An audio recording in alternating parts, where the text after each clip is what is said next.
uang beredar baru yang tercipta dari apa? Banyak orang yang bilang ini tercipta dari thin air atau dari awang-awang. Kedengarannya agak aneh dan jahat gitu kesannya ya guys. Tapi sebenarnya nggak juga. Karena tercipta dari awang-awang, uang giral itu juga musnah ke awang-awang. Uang yang kita pakai sehari-hari sebagian besar adalah diciptakan oleh bank komersial, bukan oleh bank sentral. Aneh nggak sih guys? Sebenarnya nggak aneh juga kalau kita paham logika penciptaan uang. Nah, di video kali ini kita akan langsung praktek untuk memahami seperti apa logika penciptaan uang itu. Untuk praktek ini kita nggak perlu pergi jauh-jauh, cukup ke Pulau Lembata di Nusa Tenggara Timur. Oke, biar gak gagal paham, kalian harus simak video ini sampai habis karena pikiranmu akan didekonstruksi dan fakta-fakta akan didemitosisasi.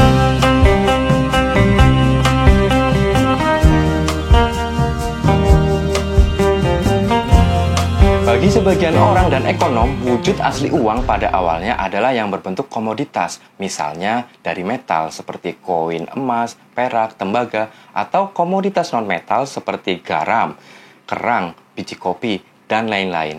Uang yang berbasis komoditas ini dianggap sebagai bentuk uang yang paling otentik karena mempunyai nilai intrinsik. Tapi sebenarnya ada loh bentuk uang yang lebih dulu eksis, lebih kuno, dan lebih otentik, yaitu konsep yang ada dalam sistem lokal kredit atau sistem utang dalam sebuah komunitas kecil. Nah, dari sini kita bisa tahu seperti apa logika penciptaan uang dalam perekonomian modern. Sebenarnya, kalau mau lebih otentik dalam memahami logika penciptaan uang, kita harus naik mesin waktu ke abad 14-an di Eropa, khususnya di wilayah yang sekarang bagian dari Italia. Di era dan lokasi inilah awal mula evolusi perbankan barat dimulai.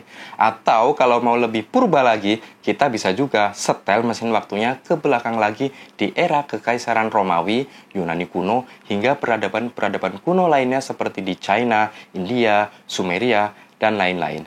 Tapi, ngapain sih susah-susah ke sana kalau di sekitar kita ternyata masih ada praktek-praktek transaksi yang bisa kita ambil sebagai contoh evolusi sistem pembayaran dunia.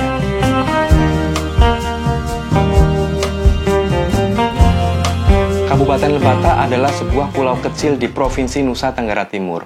Kontur tanahnya berbukit-bukit dan bergunung-gunung. Jadi, masyarakat Pulau Lembata ini bisa dibagi menjadi dua. Masyarakat pesisir yang hidup sebagai nelayan dan warga yang tinggal di pegunungan yang mata pencahariannya bertani atau berkebun. Kalau kalian familiar dengan cerita kampung pemburu ikan paus di NTT, ya di Pulau Lembata inilah tempatnya. Salah satu kampung yang paling terkenal yaitu bernama Lamarela. Nah, di masyarakat pesisir dan pegunungan ini kan menghasilkan dua produk yang berbeda karakteristiknya ya guys. Penduduk pesisir menghasilkan ikan yang siklusnya harian. Tunggu dulu, ikan kan bisa ditangkap tiap hari kan? Oke. Nah, sedangkan warga di pegunungan tidak semua produknya bisa harian. Misalnya buah-buahan tertentu kan musiman. Atau misalnya beras kan setahun cuma bisa panen berapa kali ya. Ada memang produk warga pegunungan yang bisa harian, misalnya palawija dan sayur-sayuran. Untuk produk yang sifatnya harian ini, warga Pulau Lembata bertransaksi secara barter di Pasar Wulandoni dan Pasar Leworaja. Di dua pasar ini, warga pesisir biasa menukar atau membarter ikan tangkapannya dengan sayur-sayuran dari warga pegunungan atau sebaliknya. Nah, kalau warga pesisir ingin makan nasi, terus gimana dong? Nah, kalau sekarang bisa sih beli pakai uang. Tapi bisa juga belinya pakai barter kredit. Caranya, warga pesisir memberikan tangkapan ikan hariannya kepada warga pegunungan untuk ditukar padi nanti kalau sudah panen. Atau sebaliknya, sudah panen dulu, kemudian warga pesisir mencicil dengan tangkapan ikannya secara harian atau beberapa kali dalam seminggu. Dengan kata lain, ada salah satu pihak yang utang dulu sampai nanti waktunya dibayar. Nah, transaksi ini disebut juga sebagai local credit atau kredit dalam sebuah komunitas. Banyak ekonom berpendapat kredit komunitas ini sejatinya adalah bentuk paling asli dari uang. kalau dilihat dari perspektif perbankan modern, transaksi antara warga pegunungan dan pesisir tadi itu bisa dijelaskan begini. Warga pesisir menerbitkan IOU atau singkatan dari I owe you atau aku berutang padamu kepada warga pegunungan, atau bisa juga sebaliknya. IOU sendiri adalah istilah dalam dunia finance yang bisa diartikan sebagai akad utang atau akad kredit. IOU itu bisa berbentuk tertulis atau lisan saja. Yang jelas, kedua belah pihak sepakat atas utang piutang yang diakadkan. Secara teknis, ketika warga pegunungan atau pesisir menerbitkan IOU, pada dasarnya telah terjadi penciptaan uang di masyarakat. Uang itu akan segera lenyap, hangus, musnah ketika pihak pengutang membayar lunas utangnya. Mekanisme ini sama persis ketika misalnya warga pesisir tadi utang ke bank komersial di Lembata. Misalnya dia utang 1 juta rupiah ke bank untuk beli beras ke pedagang di kota. Yang terjadi adalah warga pesisir itu menandatangani IOU atau akad kredit kepada bank. Sementara bank menerbitkan tabungan senilai 1 juta rupiah yang bisa ditarik atau dikonversi jadi uang kartal kapan saja kepada warga pesisir tadi. Nah, tabungan 1 juta rupiah tadi merupakan uang baru yang beredar di masyarakat dan akan langsung musnah ketika warga pesisir melunasi utangnya ke bank. Ada sedikit perbedaan antara transaksi pertama yang melibatkan warga pesisir dan pegunungan dengan transaksi kedua antara warga pesisir dan bank. Transaksi pertama terjadi secara langsung karena kedua belah pihak berada dalam satu komunitas, saling mengenal dan saling percaya. Sedangkan pada transaksi kedua, warga pesisir sebenarnya ingin transaksi dengan pedagang beras di kota.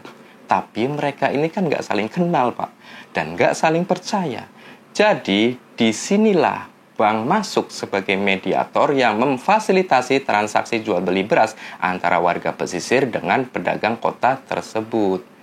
Sampai di sini sudah agak kelihatan ya, Kak, bahwa semakin luas lingkup perdagangannya, maka semakin kompleks sistem pembayarannya. Sekarang kita masuk ke evolusi berikutnya.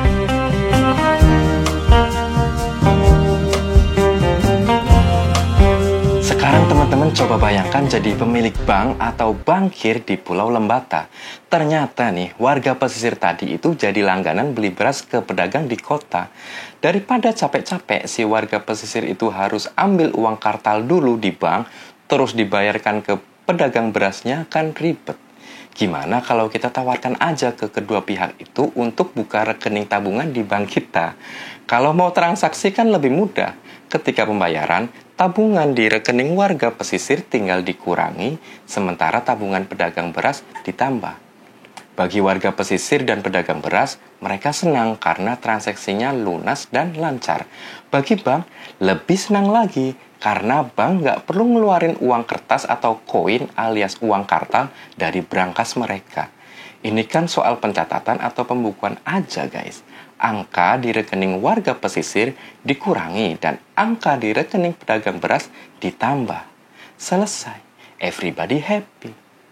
Cerita seperti inilah yang juga terjadi di Eropa di abad ke-14-an.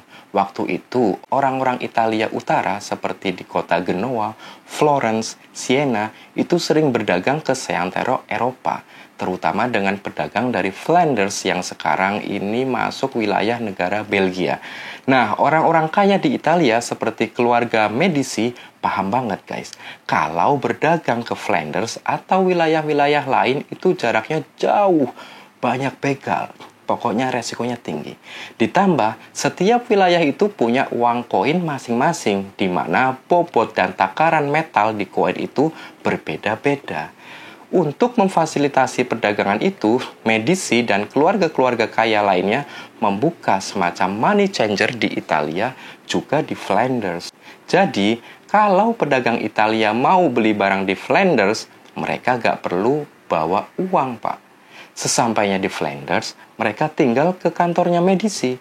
Laporan, Pak, beli ini, beli itu, sama pedagang ini, sama pedagang itu. Kemudian, Medici tinggal kurangi angka di rekening pedagang Italia dan tambahin angka di rekening pedagang Flandersnya. Terus, pedagang Italianya tinggal pulang kampung tanpa perlu takut koin emasnya dibegal di perjalanan. Selesai, and everybody happy. Menurut sejarah, money changer dari Italia ini yang jadi pionir perbankan modern di Eropa. Sebenarnya awalnya mereka ini bukan bank, hanya sekedar money changer. Tapi lambat laun mereka membuka jasa tabungan dan kredit kepada para pedagang. Jadi secara praktikal mereka ini berevolusi jadi bank. Nah, beberapa bank di Italia itu sampai sekarang masih eksis loh guys. Salah satunya yaitu Banco di Napoli yang sudah beroperasi sejak tahun 1463. Wow.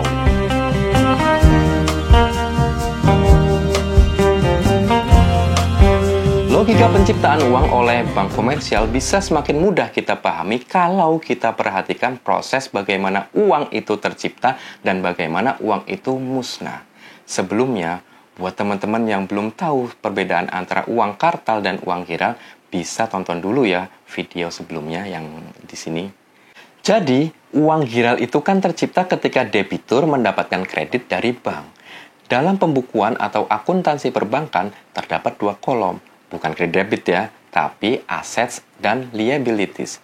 Kolom assets ini merepresentasikan jumlah kredit yang diterbitkan, sedangkan kolom liabilities atau kewajiban merepresentasikan jumlah tabungan atau dana nasabah yang disimpan oleh bank.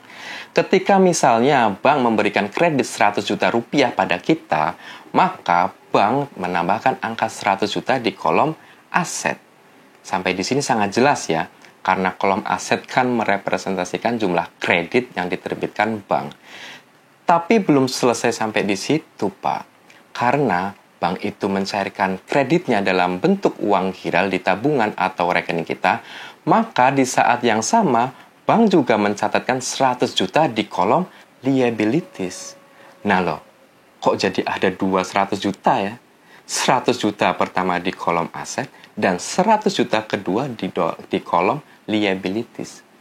Nah, angka 100 juta di kolom liabilities inilah yang disebut sebagai uang beredar baru yang tercipta dari apa? Banyak orang yang bilang ini tercipta dari thin air atau dari awang-awang. Kedengarannya agak aneh dan jahat gitu kesannya ya guys. Tapi sebenarnya nggak juga. Kita buktikan ya dengan lanjut ke pembukuan tadi. Setelah uang baru itu tercipta dari diterbitkannya kredit, lantas bagaimana kalau kredit itu dilunasi? Karena tercipta dari awang-awang, uang giral itu juga musnah ke awang-awang. Lawang dari awal itu cuma perkara pembukuan. Jadi, ketika kita bayar ke bank 100 juta untuk melunasi utang kita tadi, maka bank akan menghapus angka 100 juta yang ada di kolom aset. Terus angka 100 juta yang ada di kolom liabilities tadi bagaimana? Nah, angka itu kan juga udah dihapus ketika kita ambil, kita tarik, atau kita konversikan dalam bentuk uang kartal, atau kita transfer ke bank lain. Jadi, dua angka 100 jutanya sudah hilang, Pak. Hilang kemana? Ya tadi, hilang ke awang-awang juga.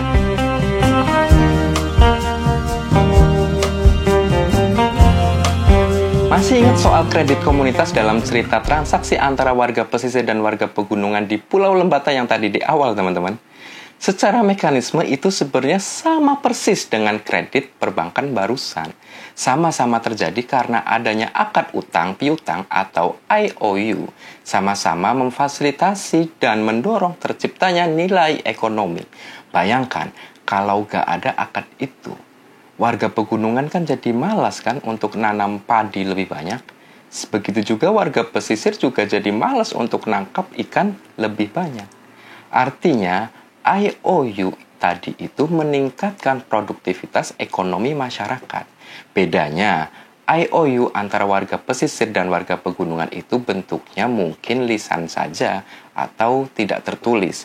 Sedangkan IOU antara debitur dengan bank pasti tertulis. Tidak hanya tertulis di pembukuan, tapi juga tertulis secara elektronik di komputer dan sistem pembayaran perbankan yang sangat kompleks. Sekompleks apa? Nah, nanti kapan-kapan kita bahas ini lebih lanjut, guys. Sistem pembayaran antar bank baik nasional maupun global. Nah, perbedaan lainnya antara kredit komunitas dan kredit perbankan ada pada konvertibilitasnya, Pak. Kredit komunitas kan nggak bisa dan nggak perlu juga dikonversi ke uang kartal atau uang koin dan kertas kan. Tapi kalau kredit perbankan bisa, Pak. Uang giral hasil kredit bank itu bisa kita konversi jadi uang kartal. Dari sinilah kenapa bank disebut sebagai memiliki kemampuan untuk menciptakan uang. Karena uang giral yang mereka ciptakan itu ya sama fungsinya dengan uang kartal yang diterbitkan oleh bank sentral. Indikatornya apa? Setidaknya ada 3 kriteria yang menjadi syarat sesuatu itu disebut uang. Pertama, medium of exchange atau alat pembayaran. Uang giral kan bisa buat bayar kan? Nah, clear ya. Kedua, store of value atau menyimpan nilai yang bertahan lama. Angka-angka di rekening bank kita kan bentuknya tabungan. Seandainya kita biarin aja gitu puluhan tahun, nilainya kan nggak hilang juga kan. Ya paling nilainya berkurang karena inflasi. Oke, yang kedua clear juga ya. Yang ketiga yaitu unit of account atau satuan hitung. Nah, uang giral dari bank itu kan diterbitkan dalam denominasi mata uang resmi negaranya. Misalnya kalau di kita itu rupiah. Kalau kita konversi jadi uang kartal, kita kan bisa request juga kan, mau pecahan 100 ribuan, 50 ribuan, atau koin recehan. Jadi, 3 kriteria tadi itu clear semua ya guys. Uang giral yang diciptakan oleh bank komersial itu ya uang nyata dan resmi. Ketika bank catat angka baru di pembukuannya, seperti tadi itu, ya benar-benar tercipta uang beredar baru dari itu. Dan itu juga masuk dalam kategori broad money oleh bank sentral. Jadi kira-kira begitu ya Pak soal logika penciptaan uang. Uang berbasis komoditas dan uang berbasis utang itu ya dari dulu memang sudah hidup berdampingan dan saling melengkapi. Cuma kalau sekarang memang udah gak ada sih uang berbasis komoditas. Sekarang ini hampir semua uang yang ada dan berlaku di dunia ini ya semuanya berbasis utang atau disebut juga dengan fiat money. Nah sebenarnya masih banyak banget nih yang perlu diperjelas soal seluk-beluk uang ini. Tapi karena udah kepanjangan, kita simpen dulu aja ya untuk video-video selanjutnya di serial tentang uang. Buat yang penasaran, stay tune terus di channel ini. Jangan lupa subscribe, like, share, dan komen-komen di bawah. Karena di video-video selanjutnya pikiranmu akan didekonstruksi dan fakta-fakta akan didemitosisasi.